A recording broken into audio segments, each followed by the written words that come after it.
సిద్ధు నిన్ను వెతుక్కుంటూ నా దగ్గరకు వచ్చాడమ్మా. ఫోన్ నెంబర్ మీకు తెలుసా? అదేంటమ్మా, అసలు నువ్వు ఫోనే వాడావు కదా? సిద్ధు కూడా వాడ్డావు.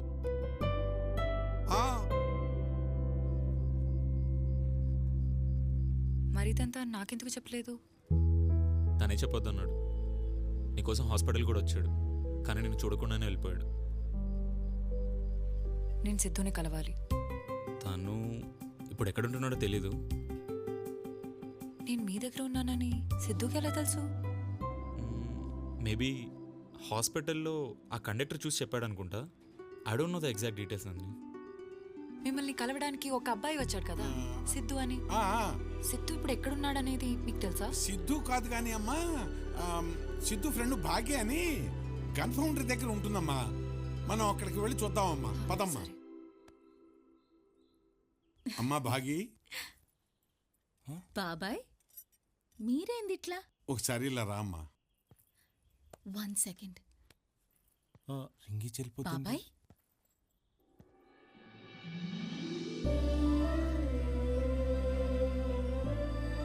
నందిని, నువ్వు నందిని కదా? అవును. నేను నీకెలా తెలుసు? అయ్యో, నువ్వు నాకు తెలియకపోవడం ఏంది? సిద్ధు నువ్వు ఎట్లా ఉంటావని ఎక్స్పెక్ట్ చేసిండో సేమ్ అట్లనే ఉన్నావు తెలుసా? అమ్మా భాగి, త్వరగా రా. పర్వాలేదులే, ఇది నా రెండోదే. భాగి, ముహూర్తానికి లేట్ అవుతుంది. నా ఫియోన్సే, పర్వాలే, ఆని కూడా రెండోదేలే. నందిని. సిద్ధు సిద్ధు సిద్ధు అంటే ఎవరని చెప్పాలి? సిద్ధు అంటే నందిని రాసిన 18 పేజీలు.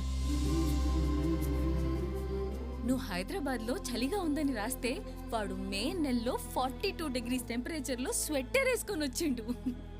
నిన్ను కిడ్నాప్ చేశారు అని డైరీలో రాసినావు. అప్పుడు నువ్వెంత భయపడ్డావో తెలియదు గాని నీ భయం అంతా సిద్ధునే అనుభవించిండు. అరే పేజ్ తిప్పరా ఏమైందో తెలుస్తుంది అంటే వాడి చేతులు వణికిపోయాయి తెలుసా నందిని? నువ్వప్పుడు ఆ సందీప్కి లవ్ లెటర్ రాసినావు గుర్తుందా? వాడు సచ్చినంత పనైంది.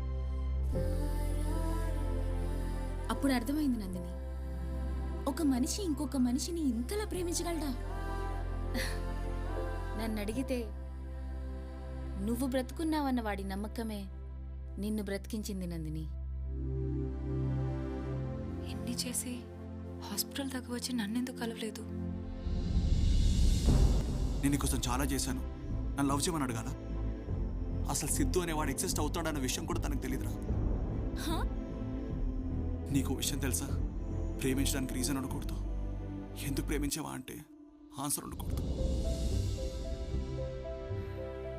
నందిని ఎక్కడికి? సిద్ధు దగ్గరికి.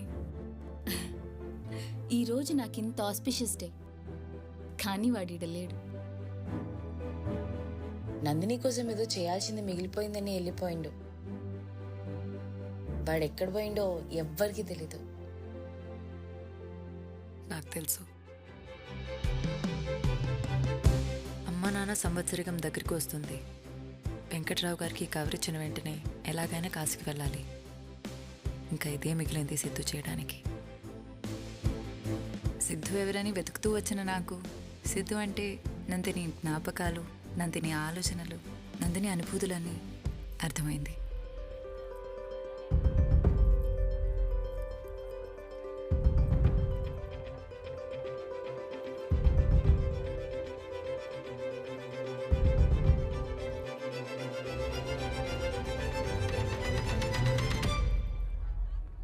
సిద్ధు, ఒక నిమిషం లైన్లో ఉండు.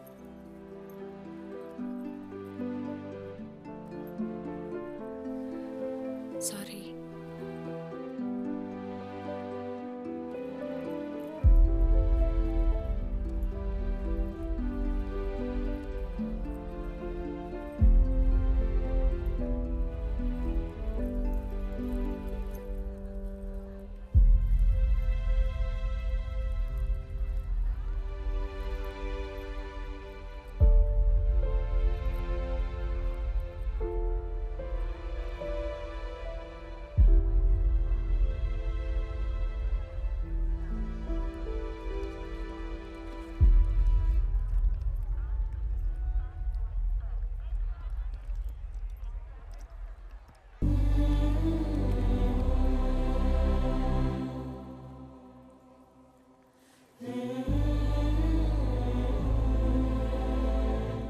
మసాలే ముంత మసాలే మేడం ముంత మసాలా భయ్యా.